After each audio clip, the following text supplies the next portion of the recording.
satanic. On Wednesday, the pontiff condemned, quote, snake tactics that create divisions to serve political and economic gains. I remembered seeing that snake head viewing room of the Pope in the Vatican. It is shaped like a snake head. There's the eyes, there's the fangs, and I'll never forget seeing that, thinking, what is this? Like, what is this? I mean, this is almost pretty much the first of its kind. The Abrahamic family house that is due to be constructed and finished this year to bring all the three major faiths together in one place and one place of worship. The remedies have to be discussed through dialogue by the stakeholders of our global system, but I just see the need for such a dialogue, and I see the need for action. I see the need for a great reset.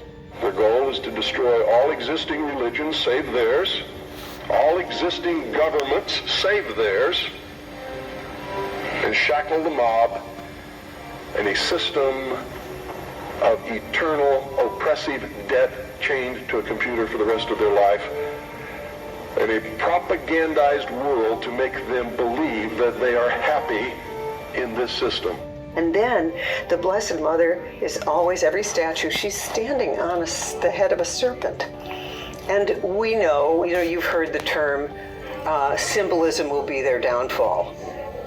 Well, then you think about the snake in the Garden of Eden, and then you see the cover of Time magazine, 1999, where they show human DNA and they show a snake around it and the human genome. With all the current issues on our agenda, we tend to forget that we are in the midst of the fourth industrial revolution, which accelerates global change in much more comprehensive and faster ways than the previous three revolutions. Things are moving so fast, aren't they? We're living in incredible times. The one world government, the one world system, you can see even with all the sort of problems that are going on in the nations, it is developing. You can see the kind of strategy behind it to develop a one world system.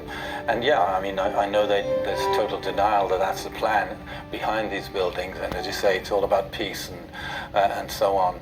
But it is so much a first step to what could be that one world religion. We do not yet know the full extent and the systemic and structural changes which will happen. However, we do know that global energy systems, food systems, and supply chains will be deeply affected. In times of crisis, the role of governments is more important and more relevant than ever. Now, do you think they're succeeding? Haven't I described to you just now exactly what is going on in the world today? Yes, they're succeeding. They're succeeding because the American people don't understand their enemy. They don't even know what's happening. Nearly 800 athletes, young, fit people in the prime of life, falling down on the field. The average age of the players suffering cardiac arrest is just 23 years old. We're going to be able to demonstrate how it is that these mRNA tech inserts itself into the ovaries of all females to lead to infertility. It disrupts the site. It's called syncytin-1. This is a gene that attaches the placenta to the uterus wall for a pregnant woman. This is what it destroys. The mRNA attacks that. It actually starts separating the placenta from the uterus. Then you start seeing massive amounts of miscarriages, which in multiple countries are now over 80% reported on pregnancies. They are lost after the mRNA injections. I mean, that is a huge number right there. I mean, you want to talk about a eugenics program? I mean, there it is. This is a eugenics program.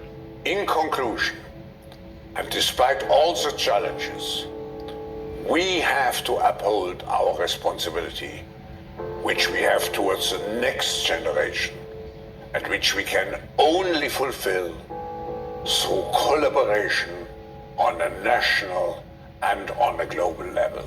So it's time to admit that we have to